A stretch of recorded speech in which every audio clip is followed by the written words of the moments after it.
सुब्रत कुमार प्रधान सभापति बीजेपी पारादीप नगर मंडल।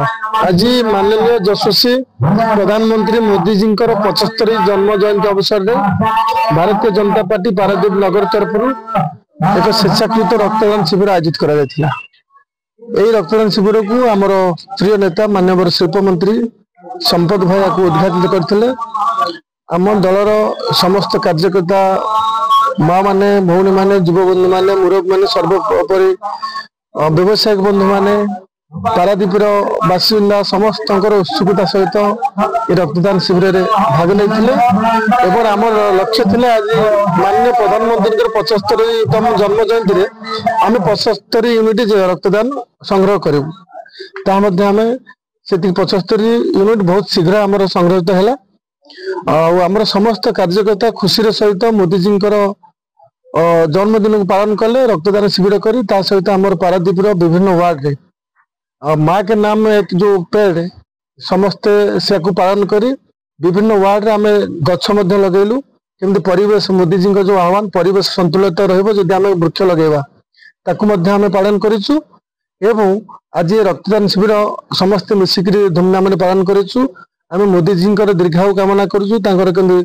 प्रभु जगन्नाथ सुस्थ रखु शक्ति दिंतु से वीरपुत्र को केमती देश सेवार पुणी तेजस्वी काम करेंगे देश जातिर ना रखे जमी विश्व नेता आहरी आगू जी आम समस्ते कामना करुँ। सर्वशेष आज पवित्र विश्वकर्मा पूजा आमर समस्त पारादीपवासी तथा समस्त ओडिशावासी को विश्वकर्मा उपलक्षे अनेक अभिनंदन और शुभेच्छा।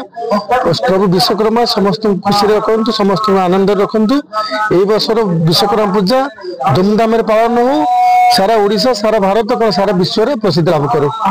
आज मान्यवर प्रधानमंत्री यशस्वी प्रधानमंत्री नरेंद्र मोदी जी जन्म दिवस उपलक्षे आज विभिन्न सेवामूलक काम आयोजन करा जायछि। आज अक्टोबर 2 पर्यंत ये कार्यक्रम सब आयोजन करा जायछि। एबे आमे वृक्षरोपण कलु एवं एक रक्तदान शिविर उद्घाटन कलु। रक्तदान करवा खाली एक महत् काम नुह बा मानविकता दृष्टिकोण रक्तदान एक दान नुह ये आम समस्त सामाजिक दायित्व और दिग्दर्शन।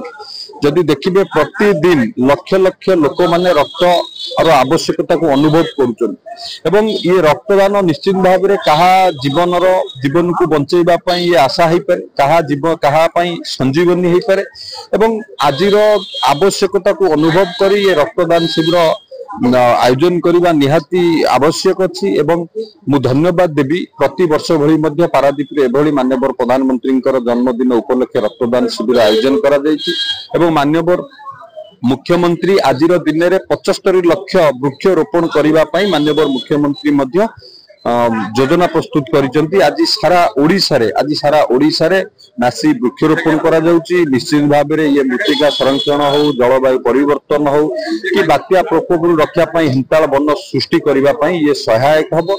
यशस्वी प्रधानमंत्री नरेंद्र मोदी जी जो भली भाव में निरविच्छिन्न भाव आम भारत वर्ष को आम भारत माता को सेवा जोगे दे आसुचंती। तांकर सेवा समर्पण मनोभाव जोगु आज भारत वर्ष जन्म दिवस उपलक्षे आज सेवा पक्ष पालन करा जाउची। रक्तदान शिविर आयोजन करिबा वृक्षरोपण करिबा स्वास्थ्य शिविर आयोजन करिबा एमती अनेक कार्यक्रम हाथ को निया जाइछि एवं आम ओडिशा रे मध्य विभिन्न स्थान रे कार्यक्रम को आयोजन करा जाउची। आज मान्यवर प्रधानमंत्री यशस्वी प्रधानमंत्री नरेंद्र मोदी जी जन्म दिवस उपलक्षे महाप्रभु जगन्नाथ तांको आशीर्वाद करंतु आहुरी शक्ति दियंतु आहुरी धैर्य दियंतु से एही भली भाव में निरविच्छिन्न भाव में भारत मातार सेवा करंतु। किछि दिन पहले आपण देखिथिले 27 जिल्ला रे बहुत गुडे ग्राउंडिंग करा गला एवं एटा केमति देखुछन देखंतु आमे जहाँ प्रतिश्रुति दे सरकार को आसी ताकू पूरण करिवारे आम सरकार सफल हो।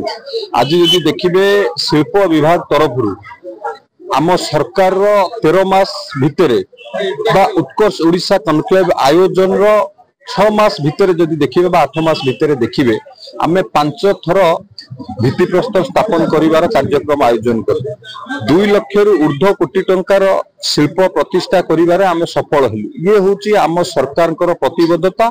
जदि देखिबे ये एक ऐतिहासिक ओडिशा इतिहास रे केबे भी कोउ सरकार रे 13 मास भितरे 2 लाख रु अधिक कोटी टंकार शिल्प प्रतिष्ठा पई भित्ति प्रस्तर स्थापन होबा केबे हेई नथिला। ये एक ऐतिहासिक मुहूर्त होईची सारा ओडिशा वासी को पई एवं ओडिशा रो युवक मानकर आशा आकांक्षा पूर्ण होबार मध्य ये एक तांको पई मध्य आशा सृष्टि करिछि। निश्चित भाव में ओडिया युवक युवती नियुक्ति पाइबे ताकू किबळी भाव में दक्ष कराहबो दक्ष मानव संबल सृष्टि हबो सेथि पई मध्य सरकार को तरफ व्यवस्था करा जाउछि एवं समस्तंकर सहयोग रे आहुरी शिल्प विभाग आगामी किछि मासर मध्य बहुत प्रकार योजना करा जाइछि। आहुरी भी शिल्प प्रतिष्ठा हबार भित्ति प्रस्तर स्थापन हबो। माननीय मुख्यमंत्री नेतृत्व रे आम ओडिशा शिल्प क्षेत्र एक अग्रणी राज्य रे परिणत हबो।